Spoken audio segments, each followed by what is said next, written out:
And away we go. It is the Nightcap, brought to you by our good friends at Galactic Fried Chicken right here on BearcatJournal.com. I'm Chad Brendel. He's Aaron Smith. And you, while you're here visiting and listening, you can go to www.galacticfriedchicken.com and download the app for your Android, for your iPhone, for everything Galactic. I wish I had Galactic Fried Chicken in Indianapolis right now. It would have made my night a little easier. Would have made my life a little easier. Traveling, man, it's something. That's really all I can say. It's been a hotel day. It's been an adventure. But I guess, when you book a $200 a night Best Western, that's what you're going to get. Yeah. Probably should have went for the $500 a night hotel to save myself the hassle. Jeez Louise. Again, the Venmo and PayPal are open at Bearcat Journal. This stuff's unbelievable. But enough of me complaining. Let's get down to it. Sure. I am in Indianapolis for the Nike EYBL. This might be the only chance I get to see the EYBL this year. Because they treat the media like absolute shit, and I don't want to put up with it anymore. But like I said, I'm not complaining for the rest of this video. So, right. So we're gonna talk about the prospects. We're gonna get right into it. First time getting a look at Isaiah Collier. He's good. He's very good. He did not have his jump shot working tonight, but had everything else going. Finishes at the rim. And at least 3 or 4 steals for easy transition layups. He rebounded well, and that kid can pass. Like, his feel for the game is elite. Just a complete understanding of where everybody's at, where everybody should be. And I hear your puppy. Yeah, we did get a puppy. Your puppy is 1 day old in the Aaron Smith household. Yeah. And you're going to have barking in your background just like I do. Par for the course. Yeah, it's great. But no, I mean, it's abundantly clear why Isaiah Collier is someone that Wes Miller is trying to get relentlessly. Well, I know ESPN just released their top 100. It's the first time they've actually put out rankings. Their rankings are awful anymore. They made a big deal about it, but Collier did appear, I believe, at 12. I mean, he's not DJ Wagner, but he's probably the second best point guard in this class. Like, he's everything you want in somebody running the show for your program. And I have no doubt, like, that kid can come in day one and be a starting point guard at any level of college basketball. I want to say Rayvon was like 64 on that list or something. Yeah, it's ESPN. I don't care. Yeah. The only relevance they had was just hired by 24/7 and Adam Finkelstein. So I'm not ESPN's rankings don't do anything for me anymore because their rankings team is non-existent. It was just interesting to me that it popped up. But yeah, I mean, this is a guy that we've talked about for it feels like months now. We know that he's high on their priority list, along with Rayvon Griffith, and I don't know that it's necessarily in that order. But if you land one, we've talked about it here in this space, where if you land one, you have a better chance at landing the other. If the dominoes fall, Griffith, then potentially Collier. So I don't know. I think that it sounds like, from what you've told me, just through this podcast and what have you, that Cincinnati's sitting in a pretty good place with both these kids. So yeah, I mean, they're in a really good place with Rayvon, especially with an announcement set. I'm telling you right now, like, I don't think Collier's recruitment is done seeing people come after him, because the more he plays, the more the Blue Bloods are going to start calling. I did find out he has an in-home visitor Monday in one Mick Cronin. So, and he's got family in LA. Like, I think his mom's family lives out there. So there is some connection to Los Angeles that they're going to have to overcome. Tell them to stay out of our pipeline. I mean, If you're dealing in the top 15, top 20, that is UCLA's pipeline. It's just annoying that these are the guys that he refused to go after when he was here, and now he's like, "Oh, Cincinnati." To go after him. You're not twittering up my feed. He did not refuse to go after him. Cincinnati's interested. I'm going after these kids now. Yeah, that's why he's going after Get out of Isaiah here, Collier. Mick. Get out of here. Because UC's interested. That's why he's going after them. Go back to your posh mansion with a giant pool in LA. Get out of here, Mick. So that one's going to be, I mean, it's going to be a battle.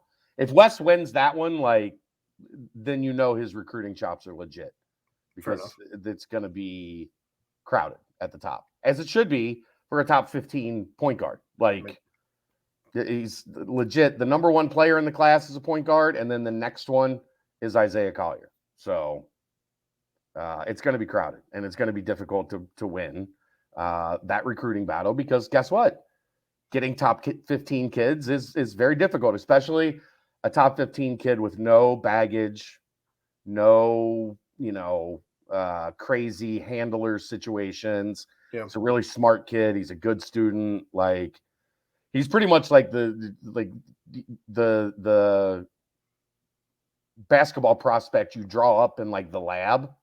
That's Isaiah Collier. So getting him is going to be difficult, but Wes is in there, and Cincinnati's done a really good job, and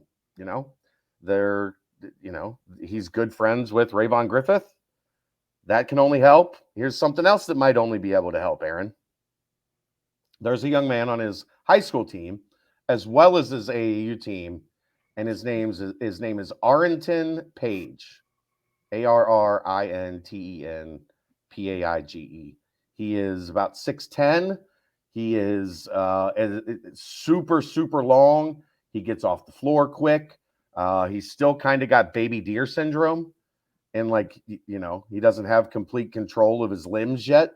But this kid can go. I mean, he was up above the rim on rebounds, rebounding in and out of area, blocking shots, running the floor.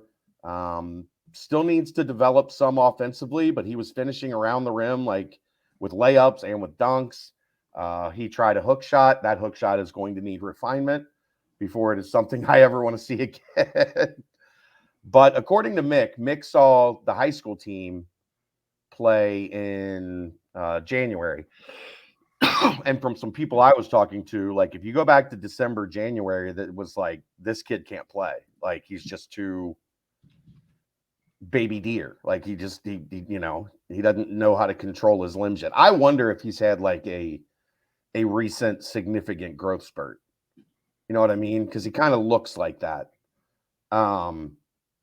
But Cincinnati offered him after the first recruiting evaluation period 2 weeks ago. And like I said, what you got? There you go. Arrington Page.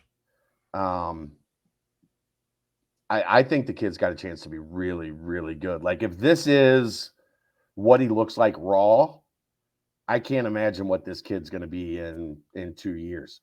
Now, he came out, he was like kind of sagging at the rim as a rim protector. Somebody caught the ball at 15 feet to shoot a jump shot, and he just swallowed it. He took one step, put his mitts up, and just I was like, oh, okay. Hey there, big fella. So that was really good. Trying to think, what did I open the night with? Let me go back through my notes. I took a look at a kid named Akeel Watson. He's a stretch 4 from Roselle Catholic. He played for New York Lightning. Liked him. Didn't see a bunch of offense from him. Had a couple buckets at the rim. I think he missed the 2 open threes I saw, or 2 threes I saw him take. But he passed it really well. Long, athletic, looks like kind of what you look for in a stretch 4. Where does that say we have him ranked? 40 nationally, 5th power forward. Yeah.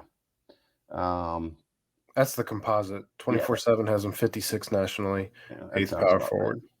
I like to have seen him make shots, make a couple jumpers just to make me feel better about him being a stretch four. But from what I saw, he was pretty good. And then there was a kid from Team United, which is in the, down in the Carolinas, that there's a big man named Perry Smith. But unfortunately, it's his first weekend playing on that team. And usually when you get guys playing on that team for the first time, you get a lot of bench time. I think you played like 6 or 7 minutes in the first half, 6 or 7 minutes in the second half. Actually, I just forgot. I've got stats. Who was the first one? Lightning, yeah. New Heights Lightning is what they're called now because they combined with the New Heights program. Akeel Watson was 4 of 9, only 1 of 4 from 3. I didn't see the one he made. He had 10 points. The one thing I would like to have seen more, he only had 1 rebound. If you're going to play the stretch 4, you got to do a better job on the glass. But he did have 3 assists. That kind of goes to what I was talking about, being impressed with his passing ability. Let's get to the 7:45 games. Team United. Perry Smith played 7 minutes. Didn't get to do a whole lot. He had 2 rebounds, 3 turnovers. I would be interested in seeing what he looked like if he had a little bit more run, a little bit more floor time. All Ohio Red also played in that window. Dalen Swain was solid, 4 of 7, had 12 points, 4 rebounds, only 1 assist. They were playing against a team that was pressing a ton as they were trying to get back in the game. So it was a little uneven in terms of, just seeing your regular half-court stuff. Devin Royal was awesome, 28 points. It's unfortunately, I think that ship has sailed for Cincinnati. They put their eggs in the Rayvon Griffith basket, which makes smart. sense. Well, Devin Royal is going to probably go to Ohio State. So, you're not getting the kid that Ohio State wants from all Ohio Red. That's just not how it works. But Dalen Swain was really good today, from what I saw from them, from bopping back and forth.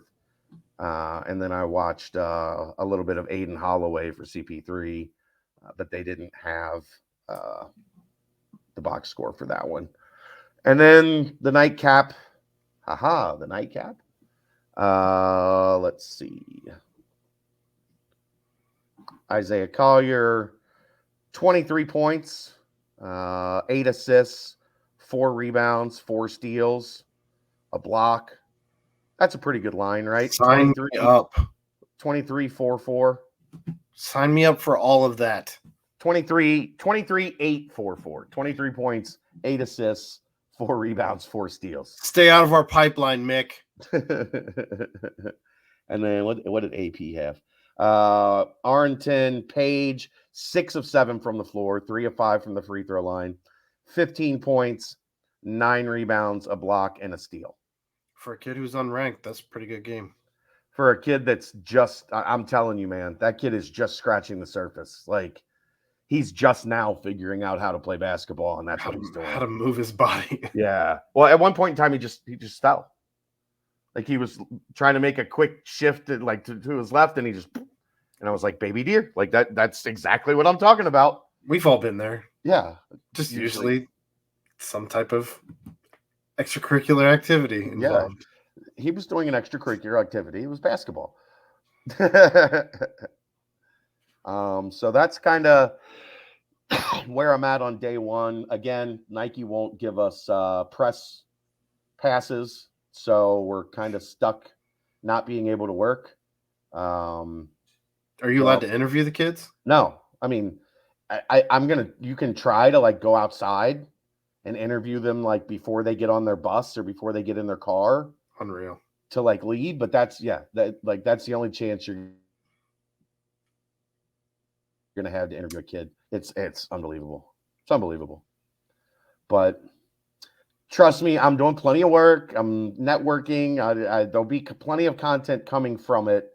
just at Nike's behest. It won't be like the easy content that, you normally can get at AAU events when you're a member of the press, you're a member of the working media, and you get credentialed instead of them credentialing 19-year-old idiots with a Twitter feed and a cell phone camera. Yeah, the mixtape people are all here. And one mixtape, let's go. But all the people that run, actual media entities, we have to come and give them our money every day as the guests, as visitors, paid clientele. Maybe you should have kept that Instagram page going for Bearcat Journal after all. Should have, yeah. I could have been a mixtape guy. Could have got in as a mixtape guy. Unbelievable. Oh well. That's it for tonight. We will be back full day of EYBL tomorrow. Apparently I've got something to do with the hotel in the morning because they're kicking me out of my room to make me move to another room. We'll do another one of these tomorrow night when I get back. I'm Chad Brendel. He's Aaron Smith. This is the Nightcap, brought to you by Galactic Fried Chicken, right here on Bearcat Journal. Stay out of our pipeline mix. See ya!